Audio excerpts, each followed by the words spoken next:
I made a video a couple days ago speaking on short form content specifically, along with other sorts of content, and talking about how there's really so many better things you could be doing with your time than short form content.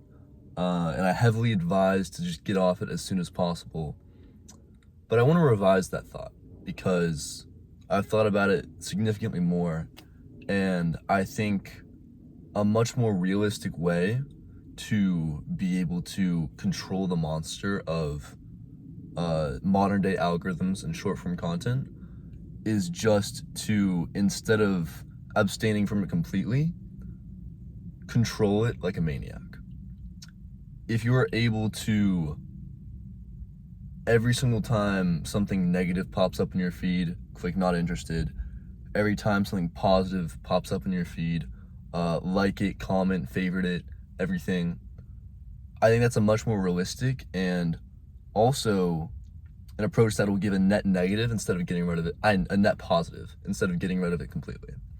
I tried this over the past 2 days, specifically with TikTok, and I originally found that whenever I re-download TikTok, it's awesome for like the first day. It shows me great edits of boxers, mixed martial artists, amazing shows, very positive messages.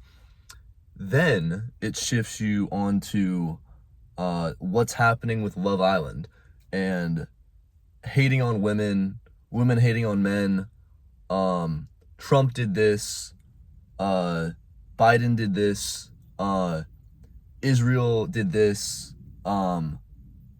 Lebanon did this. Like, so many different things that I'm not saying they aren't important, but you can't really affect them, and they just give you nothing but negativity in your life.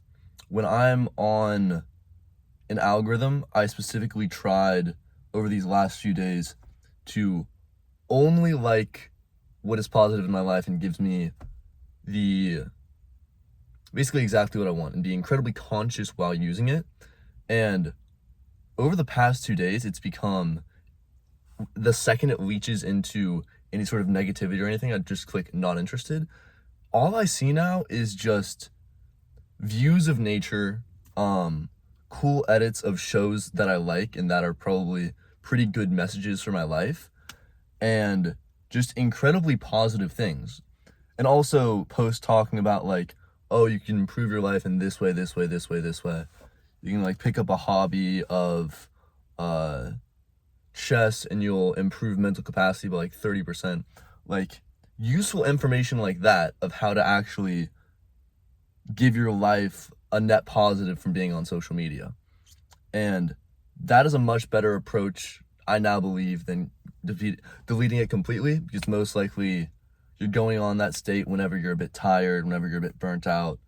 You're probably like not really wanting to go get in your car and go do something. And if you can just make that switch to your algorithm and make sure that you are in control of it, then I think it's a net positive. But it is a very, very slippery slope of it, because you can think you're in control of it, but the second you stop slipping and like something rage baits you into watching the entire thing, that's when it's got you. That's when it's got you like in its grasp, because they're not optimizing for your happiness. They're not optimizing for your productivity in life.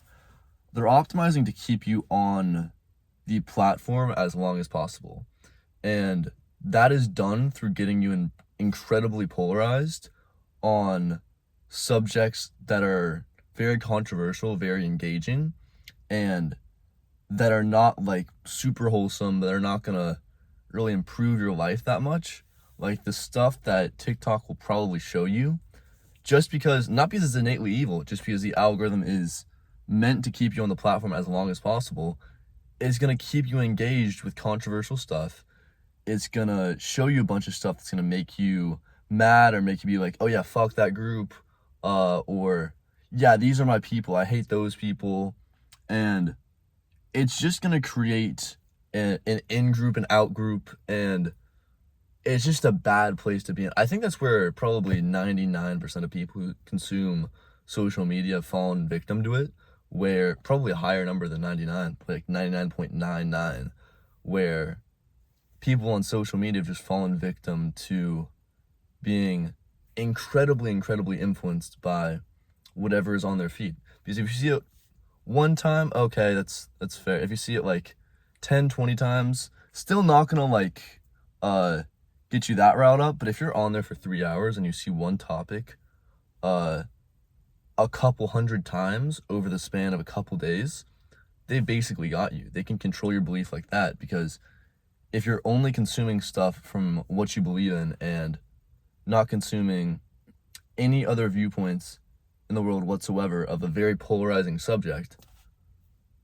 you're just only going to believe that and think that everyone else who doesn't believe it is an absolute monster.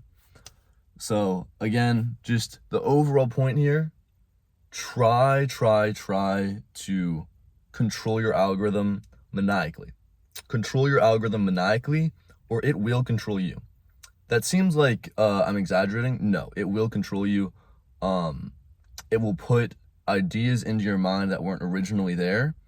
And it also has the ability, and there have been like CIA operations to use social media to be able to influence your mind and influence the generation.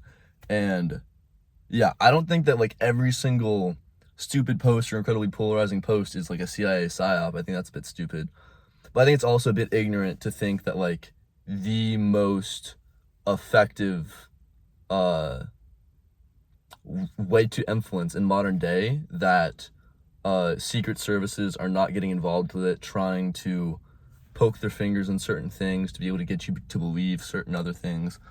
Like, I don't think that's that controversial of a thing to say, that the CIA probably pokes their hands in a bunch of things for social media. They want certain narratives to come across. They've done a lot of messed up stuff. And they don't really particularly have that much of a moral, how can I say this particularly? I don't think morals are a big issue for them to be able to manipulate certain propaganda. So this is very much in their wheelhouse to be able to influence people through social media. That was a bit unbearable to get through that, but we got through that. Anyways, yeah, control your media. Like the stuff that you want to see consistently on there. If you see something that's bringing you down, like a thought pattern you don't like, some negativity, just not interested, block the account. Literally everything that you can do to get it off your algorithm. Like, for instance, if you don't want to see stuff like this, literally, like I don't know if you can block on YouTube, but do whatever you can do, like dislike all that if you like this video, and then like all that if you do like this video. That's not even me just trying to farm likes, although it basically is, unintentionally, but that's what I do on literally every single algorithm-based media. Like, I viciously like things and viciously dislike things. That's the only way the algorithm will be able to feed you stuff that you actually consistently want to see. So yeah, viciously look out for what you consume across all platforms. Yeah, I think if you do that, you'll have a significantly better life.